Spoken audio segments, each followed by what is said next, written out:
길을 잃고 헤매다 마주친 것이 무시무시한 산적의 칼날이 아니라 코끝을 간지리는 은밀한 분꽃 향기라면 여러분은 제 발로 호랑이 굴에 들어가시겠습니까? 때는 바야흐로 18세기 조선 과거 시험을 보러 한양으로 향하던 우리 김선비의 사정이 아주 딱하게 되었으니 한번 들어보시지요. 붓 한 자루와 책 몇 권이 전부인 보따리를 짊어지고 씩씩하게 산을 넘던 그는 마치 거대한 우유 바다에 빠진 듯 사방이 꽉 막힌 안개 속에 갇혀버리고 말았답니다. 꼬르륵 소리를 내는 배꼽시계는 무정한 산울림처럼 메아리치고 집시는 이미 헤어져 발가락이 세상 구경을 나온 지 오래였지요. 애구구 내 팔자야. 공자 맹자 가르침은 다 어디 가고 귀신이 고칼 노름만 생기는구나 라며 탄식을 내뱉는 그의 모습은 영락없는 물에 빠진 생쥐꼴이었사옵니다. 한치 앞도 보이지 않는 어둠 속에서 김선비의 심장은 마치 방앗간의 절구통처럼 쿵쾅거리기 시작했지요. 그런데 바로 그 순간 칠흑 같은 안개를 뚫고 말도 안 되게 달콤한 향기가 그의 콧구멍을 사정없이 후벼 파기 시작했으니 그것은 바로 천리 밖에서도 사내의 마음을 흔든다는 전설의 분꽃 향기였지요. 이 깊은 산골에 웬 꽃향기인가 싶어 고개를 번쩍 드는 찰나 안개 너머로 도저히 믿기 힘든 기이한 광경이 서서히 모습을 드러내기 시작하는데 과연 저 안개 끝에는 김선비의 고단함을 씻어줄 따뜻한 낙원이 기다리고 있을까요? 아니면 돌이킬 수 없는 파멸의 구렁텅이가 입을 벌리고 있을까요? 그 몽환적인 안개 속에서 선비의 눈을 멀게 한 정체가 지금 바로 공개됩니다. 여러분, 귀신보다 무서운 게 뭔지 아십니까? 바로 칠흑 같은 어둠 속에서 불쑥 나타난 절세가인의 눈웃음이지요. 사방은 분간할 수 없는 우윳빛 안개로 가득하고 김선비의 심장은 마치 고장난 방앗간 공이처럼 쿵쾅대며 요동치는데 그때였습니다. 코끝을 간지럽히는 진한 분꽃 향기와 함께 환상처럼 거대한 기와집 한 채가 안개를 뚫고 그 위용을 드러내는 게 아니겠습니까? 등불을 든 여인의 자태는 마치 밤하늘의 은하수가 땅으로 살포시 내려앉은 듯 고왔으니 세상 어느 사내가 넋을 놓지 않을 재간이 있겠습니까?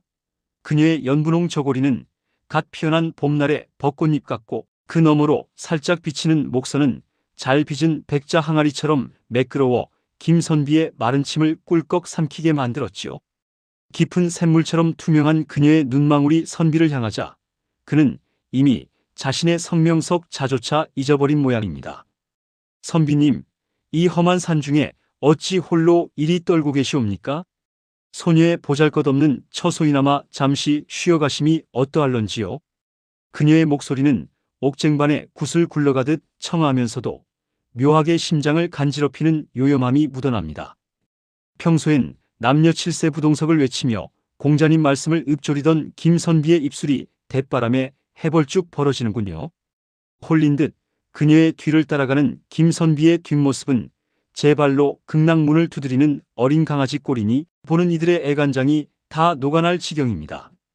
하지만 여러분, 향기가 짙은 꽃일수록 그 아래엔 날카로운 가시가 숨어 있는 법이죠. 과연 저 화려한 기와집 문 너머에는 김선비의 정신을 쏙 빼놓을 어떤 은밀하고도 아찔한 환대가 기다리고 있을까요? 닫히는 문틈 사이로 흘러나오는 야릇한 분위기가 심상치 않은데 그 뜨거운 속사정을 바로 확인해 보시죠. 조선 팔도에서 가장 단단하다는 선비의 절개도 미녀가 따르는 술 한잔 앞에서는 봄눈 녹듯 사라진다는 사실을 알고 계십니까? 지금 김선비는 과거 급제라는 대이명분은 이미 저 멀리 안개 속으로 보내버린 채 눈앞에 펼쳐진 지상낙원에 그만 넋을 잃고 말았사옵니다. 방 안을 가득 채운 은은한 분꽃 향기는 마치 비단 실타래처럼 선비의 코끝을 간지럽히고 상다리가 부러져라 차려진 진수성찬은 임금님의 수라상도 부럽지 않을 만큼 번지르르한 황금빛 윤기를 뽐내고 있었지요. 소아가 옥굿을 굴러가는 목소리로 선비님, 제 정성이라 생각하시고 한 잔 드시지요 하며 술을 따르자 옥빛 호리병에서 쏟아지는 술줄기는 마치 달빛을 녹여 만든 액체 보석처럼 영롱하게 잔을 채웠답니다. 술 기운이 가슴속까지 뜨겁게 차오를수록 선비의 눈에는 소아의 얼굴이 보름달보다 더 화사하게 보였고 그녀의 분홍색 저고리 깃 사이로 살짝 비치는 목덜미는 갓 구워낸 백자처럼 매끄럽고 눈부셨으니 평생 글 공부만 하던 김선비의 심장은 어느새 방앗간의 확독처럼 쿵덕쿵덕 요동치기 시작했지요. 허허, 이거 참. 술맛이 꿀보다 달고 임의 얼굴은 꽃보다 고우니 내 오늘 밤은 한양길도 있고 이 향기에 취하고 싶구려. 선비가 취기에 어린 웃음을 흘리며 소아의 부드러운 손을 덥석 잡으려던 바로 그 순간 그의 등골을 서늘하게 만드는 기괴하고도 복슬복슬한 움직임이 포착되고 마는데 과연 선비가 마주하게 될 그 화려한 치마 속의 비밀은 무엇일까요? 사랑에 눈이 멀면 9개 달린 꼬리도 그저 포근한 목도리로 보인다는 사실 믿겨지시나요? 지금 우리 김선비의 운명이 딱 그렇습니다. 촛불은 일렁이고 방 안은 소아의 분꽃 향기로 가득 차 마치 구름 위를 거니는 기분이었죠. 소아의 부드러운 손길이 선비의 어깨를 스칠 때마다 그의 심장은 마치 떡방아를 찢듯 쿵떡쿵떡 요동치기 시작합니다. 에헤라디야, 오늘 밤이 지나면 나는 승천하는 용이 되겠구나 싶던 그 찰나였습니다. 펄럭이는 남색 치마 사이로 마치 숨바꼭질이라도 하듯 삐죽이 튀어나온 저 하얀 털 뭉치는 대체 무엇이란 말입니까? 분명 짐승의 꼬리였습니다. 그것도 아주 보드랍고 탐스러운 여우의 꼬리 말이죠. 찬물을 끼얹은 듯 정신이 번쩍 들어야 했건만 술 기운 때문일까요? 아니면 그녀의 치명적인 눈빛 때문일까요? 김선비는 눈을 질끈 감아버리고 맙니다. 여우면 어떠리, 호랑이면 어떠하리. 이리 고운 여인에게 간을 빼앗긴들. 억울할 것 하나 없겠구나. 라며 스스로를 다독인 것이죠. 소아의 품속은 마치 따스한 봄볕 같았고 그녀의 숨결은 꿀보다 더 달콤하게 선비의 귓가를 간지럽혔습니다. 이대로 시간이 멈췄으면 좋겠다는 야속한 생각마저 드는 찰나 선비는 이 밤의 끝이 전혀 예상치 못한 방향으로 흐를 것임을 꿈에도 모른 채 그녀의 유혹 속으로 깊이 더 깊이 침잠에 들어갑니다. 하지만 여러분, 모든 꿈은 깨기 마련이고 달콤한 유혹 뒤엔 항상 서늘한 진실이 기다리는 법이지요. 거사를 치르기 전 잠시 볼일을 보려 문을 벌컥 연 김선비의 눈앞에 펼쳐진 것은 방금 전의 화려한 기와집이 아니었습니다. 과연 그가 마주한 경악스러운 동굴의 풍경은 어떤 모습이었을까요? 그 소름 끼치는 반전이 바로 이어집니다. 달콤한 꿈의 끝자락이 사실은 날카로운 칼날을 품은 함정이었다면 여러분은 그 소름 끼치는 반전을 감당할 준비가 되셨습니까? 한순간에 천국에서 지옥으로 떨어진 김선비의 기막힌 운명이 지금 바로 눈앞에 펼쳐집니다. 술기운에 몸을 가누지 못하던 김선비가 시원한 바람이나 쐴까 싶어 방문을 벌컥 열어젖힌 그 찰나 세상이 마치 먹물을 뿌린 듯 뒤바뀌어 버렸더랬지요. 눈부시게 빛나던 금병풍과 은자는 온데간데 없고 손을 뻗으면 닿을 듯하던 비단 벽지는 축축한 이끼와 날카로운 바위 틈으로 변해버렸으니 이게 웬 마른 하늘의 날벼락이란 말입니까? 코끝을 간지럽히던 소아의 분꽃 향기는 사라지고 그 자리를 대신한 건 코를 찌르는 퀴퀴한 곰팡이와 세월에 사가버린 짐승들의 뼈냄새였으니 김선비의 혼비백산한 꼴이란 마치 물가에 내놓은 어린아이처럼 애처롭기 그지없었더군요. 이게 도대체 무슨 조화란 말이냐? 내 방금까지 요정과 술을 마셨거늘 어찌하여 이 깊은 구멍 속에 처박혀 있단 말이냐? 김선비는 자신의 뺨을 철썩철썩 때려보았지만 발밑에서 들리는 우드득 소리는 그것이 꿈이 아님을 아주 잔인하게 알려주고 있었지요. 어둠 속에서 번뜩이는 정체 모를 안광이 서서히 그를 조여오고 화려했던 기와집의 환상은 산산조각이 나바람에 흩날리는 겨처럼 공중으로 사라져버렸답니다. 정신을 차려보니 김선비는 이제 꼼짝달싹 못하는 쥐 신세가 되어버렸고 어둠 저편에서 들려오는 소아의 서늘한 웃음소리는 마치 그의 심장을 쥐락펴락하는 저승사자의 속삭임처럼 들려왔다지요. 하지만 반전의 귀재인 이 여우가 단순히 그를 잡아먹으려는 것이 아니라면 과연 어떤 묘책으로 이 선비의 넋을 빼놓으려 하는 것일까요? 벼랑 끝에 선 김선비의 운명이 바람 앞에 등불처럼 위태로운 가운데 이제부터는 상상조차 할 수 없는 기묘한 제안이 그를 기다리고 있습니다. 절체절명의 위기 앞에서 여러분이라면 어떤 선택을 하시겠습니까? 뼈가 뒹구는 동굴 속 차가운 바위보다 더 서늘한 여우의 눈빛을 마주한 김선비의 운명은 그야말로 바람 앞의 등불이었지요.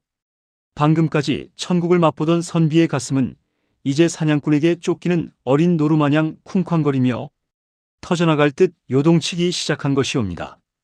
도망갈 길은 막혔고 뒤에는 9개의 꼬리를 숨긴 요물이 서 있으니 김선비의 두 다리는 이미 사시나무 떨듯 사정없이 흔들리고 있었지요. 그런데 이게 웬일일까요? 소아의 입술에서 흘러나온 것은 서슬 퍼런 죽음의 선고가 아니라 달콤한 꿀을 듬뿍 바른 독화살 같은 제안이었사옵니다. 선비님, 제 눈을 피하지 마세요. 그대의 간을 탐하기엔 그대의 눈빛이 너무나 맑지 않사옵니까? 라며 붉은 혓바닥으로 입술을 살짝 축이는 그 자태에 선비는 공포 중에도 찰나의 넋을 잃고 말았지요. 그녀는 마치 쥐를 앞에 둔 고양이처럼 여유롭게 선비의 턱을 치켜올리며 은쟁반에 옥굿을 굴러가는 목소리로 속삭였답니다. 오늘 밤 나를 진심으로 즐겁게 해보시지요. 만약 내 마음과 몸을 모두 흡족해 하신다면 한양길의 든든한 동반자가 되어드리겠지만 그렇지 못하다면 호호 제 아침 식사가 되셔야 할 것입니다. 공포로 하얗게 질렸던 김선비의 머릿속에 번뜩이는 무언가가 스쳐 지나갔습니다. 죽느냐 사느냐 혹은 즐기느냐 먹히느냐 절벽 끝에 몰린 쥐가 고양이를 문다는데 절체절명의 순간에 발휘되는 이 양반의 밤의 지혜가 과연 굶주린 여우를 잠재울 수 있을까요? 공부만 하던 샌님 선비가 여우의 기대를 충족시킬 비장의 기술을 과연 품고 있었을지 아니면 그대로 여우의 뱃속으로 사라지게 될지 그 기막힌 밤의 대결이 지금 바로 시작됩니다. 여러분, 죽기 직전의 공포 앞에서 오히려 입담이 터져나온 선비의 기막힌 생존 본능을 상상해 보셨습니까? 지금 이 동굴 안에서는 여우에게 간을 빼앗길 위기가 아니라 여우의 마음을 홀랑 뺏어버리는 기상천외한 밤의 전쟁이 벌어지고 있습니다. 김선비는 후들거리는 다리를 부여잡으면서도 특유의 능청스러운 미소를 지어 보였지요. 마치 기름 잘 먹은 가마솥처럼 매끄러운 말솜씨로 소아의 혼을 쏙 빼놓기 시작한 것입니다. 내 비록 과거 시험 공부만 하느라 세상 물정은 몰랐으나 여인을 웃게 하는 법만큼은 천하제일이라 자부하오. 라며 호기롭게 나선 선비의 입술에선 꿀타래보다 달콤하고 능구렁이보다 유연한 농담들이 줄줄이 사탕처럼 터져나왔습니다. 공포에 짓눌려 차갑게 식어있던 동굴 안은 어느덧 아궁이에 불을 지핀 듯 뜨거운 열기로 가득 찼고 무시무시했던 구미호의 눈빛은 선비의 재치 넘치는 몸짓 하나하나에 봄눈 녹듯 부드럽게 풀려버렸답니다. 선비는 무릎을 탁 치며 소리쳤지요. 여우면 어떻고 사람이면 어떠리. 이 밤이 가기 전에 그대의 주름진 마음을 내가 다 펴주겠소. 라며 여우의 손을 덥석 잡으니 이는 포식자와 사냥감이 뒤바뀐 조선 역사상 가장 유쾌하고도 아찔한 밀당이 펼쳐진 셈이지요. 밤이 깊어갈수록 두 사람의 웃음소리는 동굴벽을 타고 은밀하게 울려 퍼졌고 선비는 자신이 지금 요물과 함께 있는지 아니면 선녀와 논일고 있는지조차 잊어버린 채 황홀한 시간에 몸을 맡겼습니다. 하지만 여러분, 원래 가장 뜨거운 밤 뒤에는 예상치 못한 아침의 찬바람이 찾아오는 법 아니겠습니까? 과연 동굴 밖으로 첫 햇살이 비칠 때 김선비의 곁에는 누가 남아있을지 그 기막힌 반전의 아침을 확인해 보시지요. 눈을 뜨니 세상은 온통 황금빛 아침 이슬로 반짝이는데 어젯밤에 그 뜨거웠던 열기는 어디로 가고 시원한 산바람만 무심하게 선비의 가끈을 흔들고 있는지요. 만약 여러분이 정신을 차렸을 때 산속 한복판에 홀로 누워있다면 과연 그것이 달콤한 꿈이었다고 웃어넘길 수 있겠습니까? 김선비는 몽롱한 정신을 가다듬으며 일어나 앉았으나 코끝에 여전히 맴도는 은은한 분꽃 향기는 이것이 결코 환상이 아니었음을 속삭이고 있었더이다. 허겁지겁 품속을 뒤져보던 선비의 손끝에 묵직하고 단단한 감촉이 걸려 나오는데 아뿔싸! 그것은 짐승의 뼈가 아니라 눈이 부시도록 노란 황금 보따리가 아니겠소? 보따리 틈새로 살짝 비친 종이 한 장에는 부디 과거에 급제하여 큰 뜻을 펼치소서라는 정갈한 글귀가 적혀 있으니 여우에게 홀리면 간을 빼앗긴다는 옛말은 다 고리타분한 옛 이야기가 되어버린 셈이지요. 김선비는 한참 동안 그 쪽지를 바라보며 어젯밤 자신의 마음을 쥐락펴락했던 그 요염한 꼬리의 주인공을 떠올리며 허허로운 웃음을 터뜨렸습니다. 지혜로운 선비의 현란한 말솜씨와 밤을 잊은 정성이 무서운 구미호를 수줍은 여인으로 바꾸어 놓았으니 이보다 더 짜릿하고 기막힌 반전이 어디 있겠습니까? 거친 동굴벽이 비단처럼 부드럽게 느껴졌던 그 밤의 기억을 뒤로하고 선비는 이제 황금보다 더 무거운 설렘을 품고 한양길을 재촉합니다. 자, 여우의 축복을 받은 이 운 좋은 선비가 과연 과거 시험장에서 어떤 기상천외한 답안을 써내려갔을지, 그리고 그 여우 여인과는 다시 재회할 수 있었을지 벌써부터 궁금해지지 않으시옵니까? 다음 장에서는 선비의 과거 급제 현장과 그를 기다리고 있던 또 다른 기묘한 인연이 여러분의 눈과 귀를 사로잡을 준비를 마쳤으니 이 흥미진진한 야화의 다음 쪽지를 절대 놓치지 마시지요.